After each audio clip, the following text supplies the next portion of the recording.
Hey y'all, I'm Kitty, and welcome to a chilling journey through the heart of New England on Mine, Missing, Murdered, Unidentified in New England.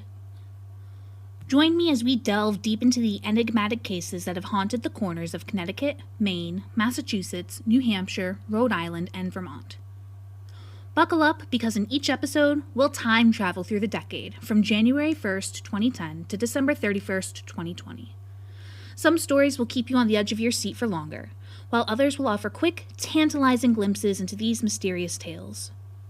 The truth is, these cases often shroud themselves in secrecy, leaving us with only fragments to piece together. As we embark on this haunting journey, please remember that all the research, storytelling, opinions, and even my inevitable blunders are mine alone. I promise to keep you in the loop with updates and corrections whenever possible. While we won't issue trigger warnings for the wounds that are a crucial part of these narratives, we will do so when it comes to sensitive topics like suicide, animal loss, domestic violence. So please stay tuned, stay curious, and let's uncover the untold stories of New England together. And with that, please join me as I tell you about October 2013.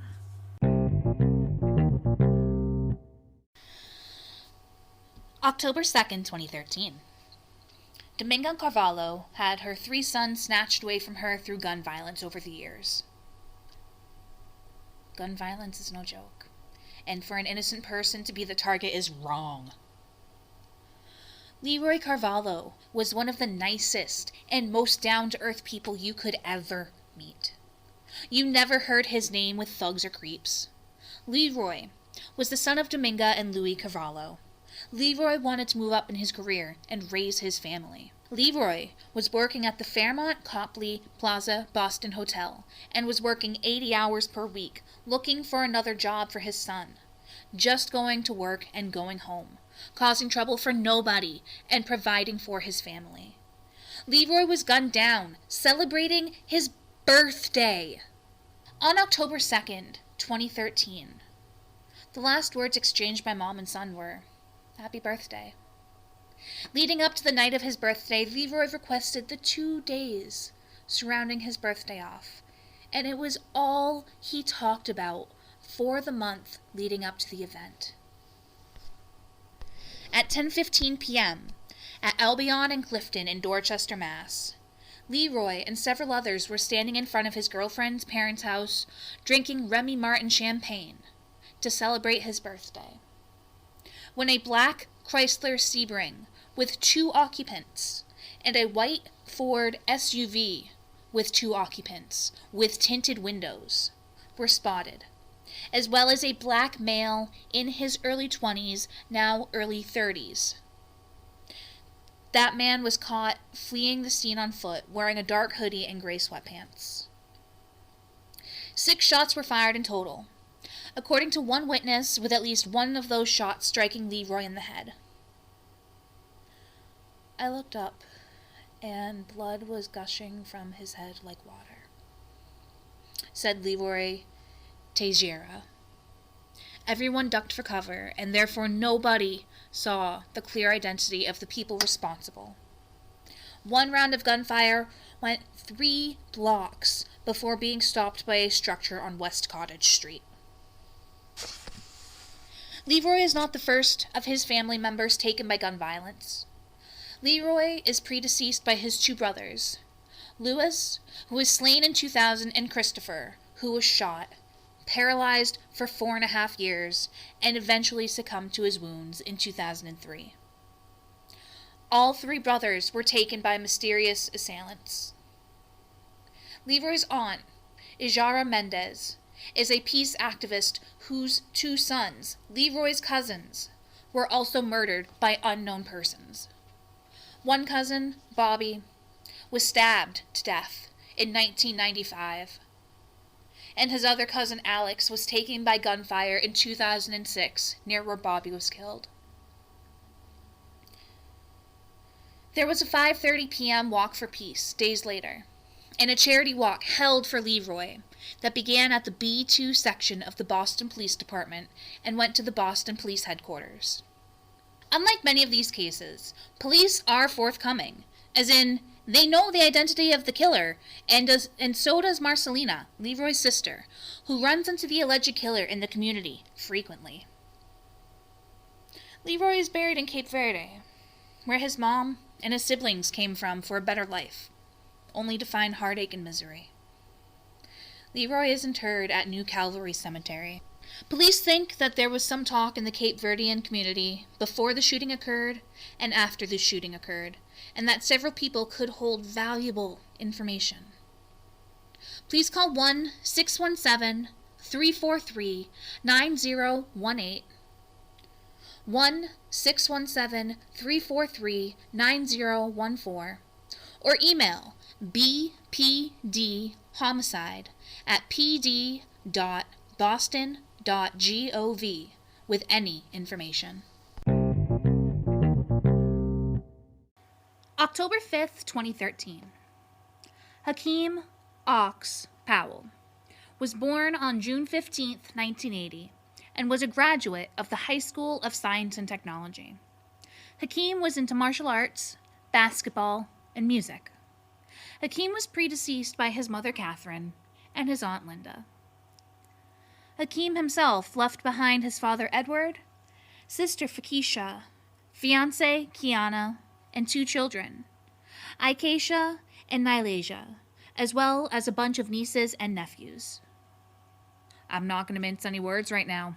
This is gang-related, said Springfield Mayor Dominic Sarno, also stating that this was a, quote, in-your-face type of incident that occurred. Hakeem Powell had a long history with police. And on the day of October 5th, 2013, Hakeem was walking down the street with a friend, and may have been in the process of a drug deal, when he was gunned down. The friend walking with Hakeem was taken into custody for an outstanding warrant.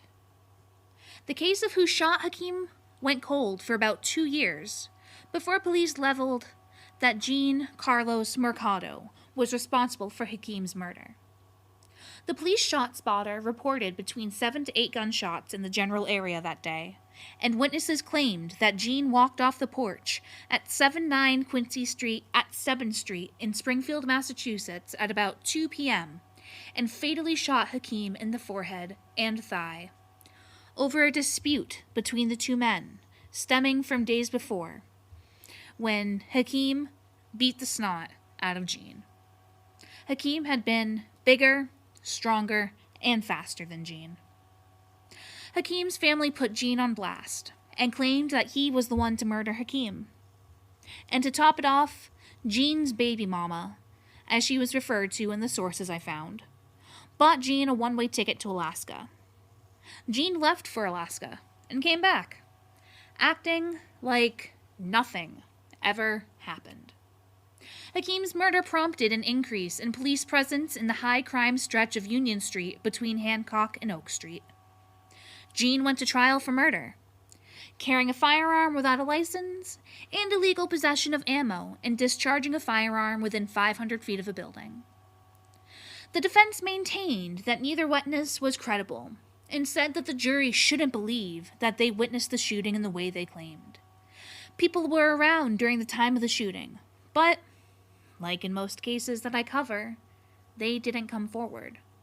A 16-year-old testified they saw Hakeem run away from Jean 10 to 15 feet, then testified he walked, not ran, and it was a shorter distance than initially testified. The witnesses only gave up information because they were being charged for unrelated offenses. Deliberation of the case took from 10 a.m. to 4:15 p.m. In the jury trial, Jean was found not guilty of killing Hakeem. It was the inconsistencies with the main witness's testimony that undid the work of the prosecution. In the jury trial, Jean was found not guilty of killing Hakeem. It was the inconsistencies with the main witness testimony that undid the work of the prosecution. Jean was released after spending 586 days in jail for a crime he was found to have ultimately not committed. If you or someone you know has any information as to the murder of Hakeem Powell, please call 1-413-787-6355. October 7th, 2013. Dane Breer Angelic was 34 in 2013 and will be 44 this year. Dane was last seen in Cumberland County, Maine, living homeless on the streets.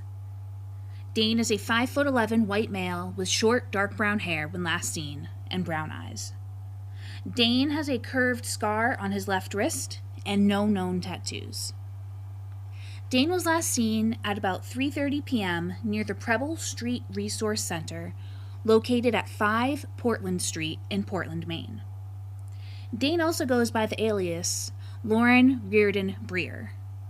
Please call 1-207-874-8575, 1-207-874-8584, or text PPDME to 847411.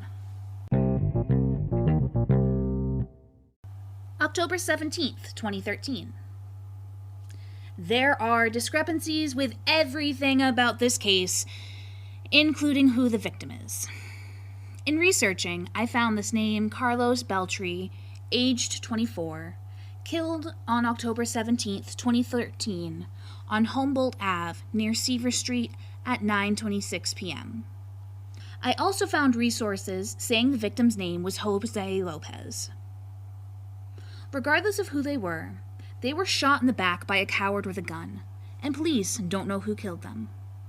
Police discovered a dark blue SUV with a dented rear panel parked halfway inside a bus stop at 280 Humboldt Ave. The victim was pronounced deceased at Boston Medical Center. No other information is available. Please call 1-617-343-4470 with any information. October 19th, 2013. Jocelyn Garcia Gonzalez is 5'2" and about 130 pounds, and was only 17 when she vanished from Springfield, Mass. Jocelyn is Hispanic and had shoulder-length brown hair and brown eyes when last seen. No comparisons have been made, and no other information is available. Please call 413-787-6355 with any information. October 29th, 2013. Troy Mays Jesurum was a 26-year-old black male who was slain on De Gautier Way in Roxbury, Mass. on October 29th, 2013. No other information is available. Please call 1-617-343-6455 with any information. If you have any questions, complaints, or concerns about the podcast you encountered here today, please message me at minepodcast@gmail.com. That's mine with 2 M's, 2 I's, 1 N, 1 E at gmail.com. And thank you so much for listening. Later, y'all.